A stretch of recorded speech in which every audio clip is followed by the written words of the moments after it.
Welcome, dear listeners, to the Carolina Haints podcast, brought to you by Recapit Productions and A Darker World. I'm your host, Dan Sellers. There's a large soapstone boulder near Judaculla, North Carolina, a few miles east of Western Carolina University. One side of the rock is relatively flat and sticks up out of the ground at a 45-degree angle. This flat edge alone is around 230 square feet. But the unusual feature about this particular rock is that it's covered with over 1,500 carvings and pictographs.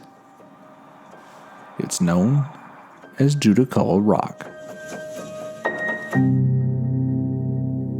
Many people have tried to decipher the message written on the rock, but it's in a long-forgotten tongue. One anthropologist suggested that the rock told the story of the 1775 battle fought between the Cherokee and the Creek nations. But this theory has some flaws. Maybe you've already guessed it. The stone isn't written in the Cherokee language. Other so-called experts say it could have been created by cavemen at the end of the last ice age. So, we've managed to narrow it down to between 200 and 12,000 years old.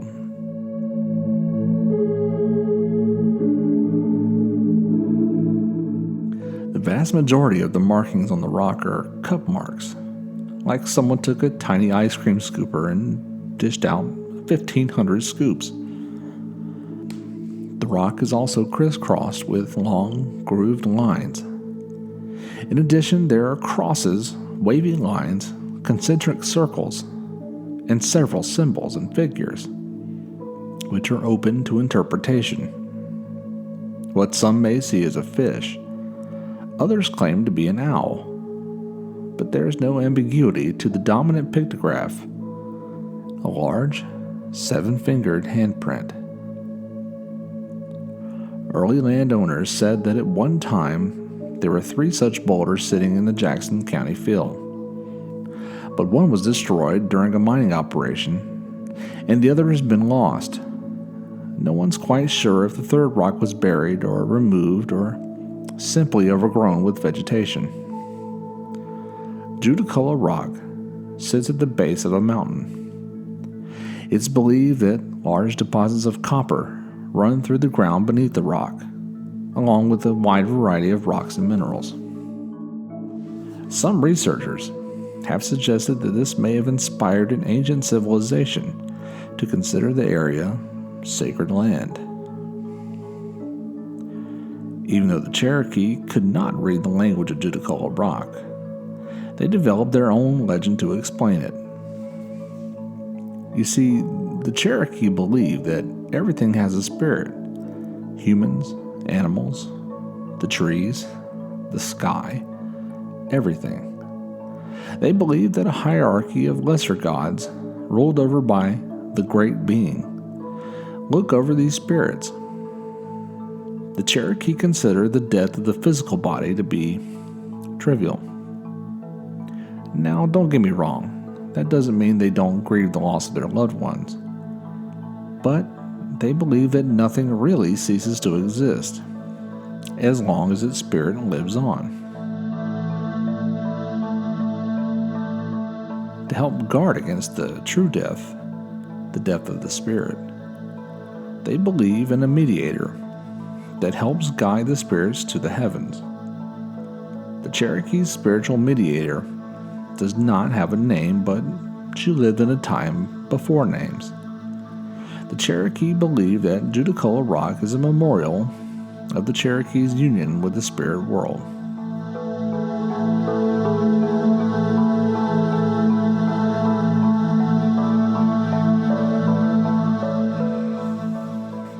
As the story goes, a brave Cherokee warrior was killed in battle, leaving a widow, a son, and a daughter behind. The son was also a fierce warrior, so the family were treated as heroes during times of war. However, the son was a very poor hunter, Through the peaceful years, the family lived on handouts from other villagers. It was quite literally feast or famine. One day, the girl went for a walk in a beautiful glen near their home on Balsam Mountain and was so relaxed that she was lulled to sleep. In this enchanted place, she entered the spirit world where she met a handsome young man who seduced her.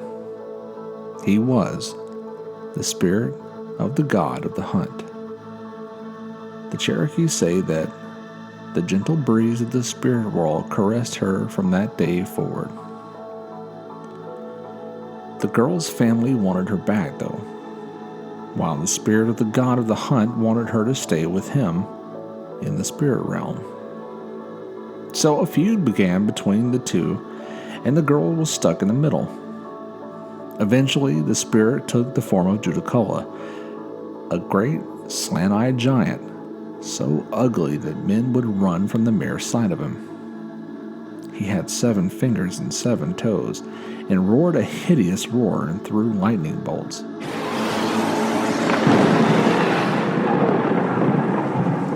After a series of trials and tribulations, the girl's brother died, and his body was found lying on the huge boulder, which is inscribed with many intricate marks and carvings. As the tribe shaman studied the rock, the large stag returned and told him that the markings were a guide. It said that if one comes to Judaculla Rock and is strong of heart and fasts for 7 days, they will be able to understand the message written in the stone. From that day forth, the Cherokee have occasionally claimed to see the mediator spirit of the girl. Another story tells the tale of a girl who married Judaculla, and despite keeping the girl's family and village well fed, the girl's mother was disgusted by Judaculla's monstrous appearance.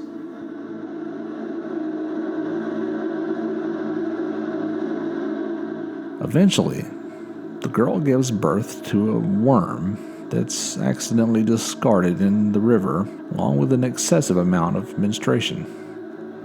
Judaculla nurtured the worm into a baby girl, and he and the girl decided to leave the village. Saddened by the abandonment, the girl's mother was confronted by her son, who vowed to track down Judaculla and the girl by tracking the giant's huge footsteps. The carvings were supposedly made by another worm as it crawled across the rock. In yet another legend, it said that Judaculla was created when Judaculla the giant came to North Carolina. This story says that he once lived in South Carolina, and when he decided to move further north, he simply made one giant leap and landed on the rock, creating the markings.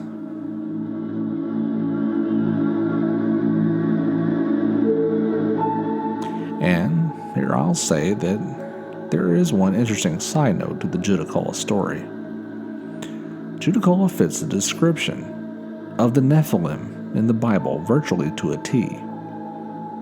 In Genesis chapter 6, the Nephilim are said to be the offspring created when the lesser gods raped human women. Now, I get that, depending on your point of view, that statement is either contemplative, controversial, or contradictory. But since this isn't a theological podcast, I'll just leave you to make your own conclusions and move on to the inevitable out of this world theory.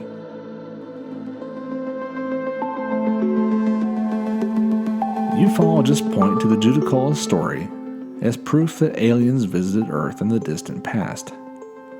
A 7-figure giant must be an alien.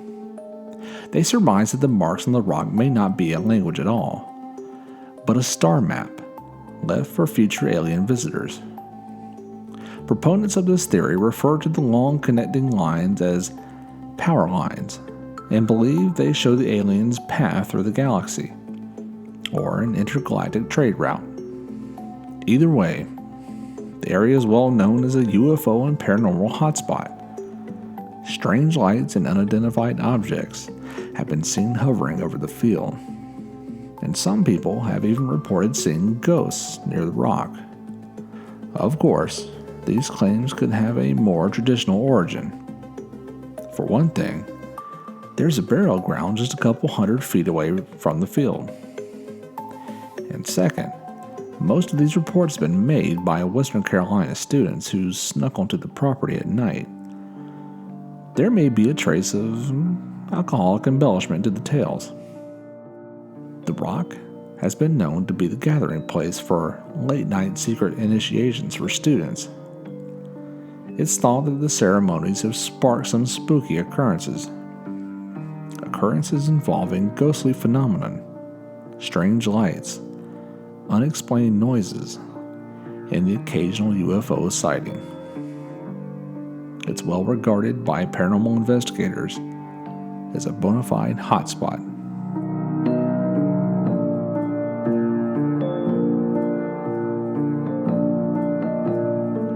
Jerry Parker lives on the 133-acre property, and his family has lived there since the 1850s. He considers himself a steward of the rock. His father, wishing to preserve Judaculla Rock, gave the patch of property containing the rock to Jackson County in 1959. Today, it's a public park and free to visitors. There's an elevated platform that encircles the western half of the rock and provides a perfect view of the pictographs, while keeping visitors at a safe distance. If you'd like to visit the site, you might want to hurry. The carvings are disappearing. Due to natural erosion and excessive human touch, the definition of the markings are becoming less and less clear.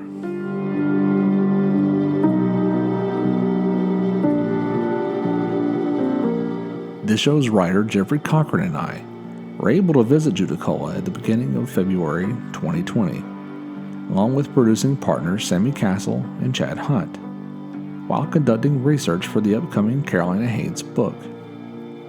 I can't speak for those guys, but I personally found it exhilarating to be in the presence of the pictographs.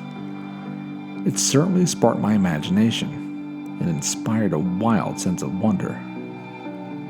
I certainly had the feeling of being in a special place, connecting with something mysterious, almost like receiving a one-way communication from an ancient culture, whose language I didn't speak, having to rely on my own intuition to find meaning. It's something we write about in the upcoming Carolina Hates book, due in bookstores September 2021. The North Carolina State Historical Marker sits about 3.5 miles away and simply states, quote, "Soapstone boulder carved with Indian symbols between 500 and 1700 AD, sacred to the Cherokee," end quote.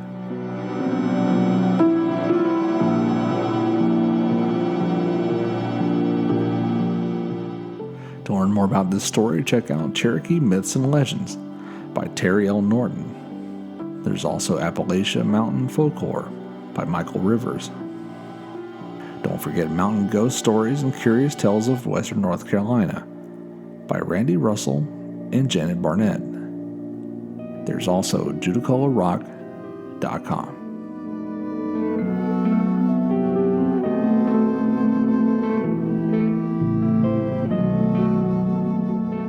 This episode was researched and written by Jeffrey Cochran and yours truly.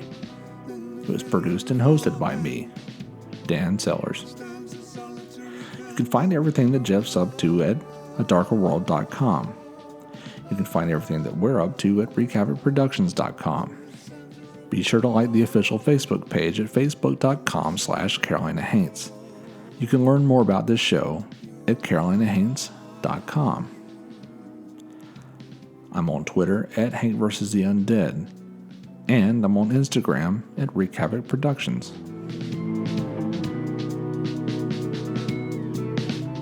If you're a fan of this show, do us a favor, leave us a review.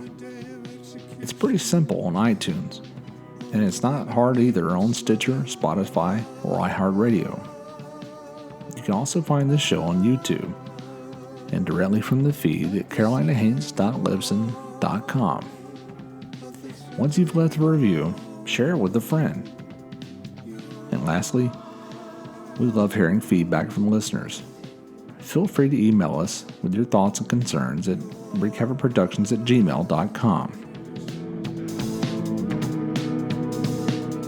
We'll be back in 2 weeks with the season finale of the Carolina Haints podcast. Tune in then to hear more about the things that go bump in the night.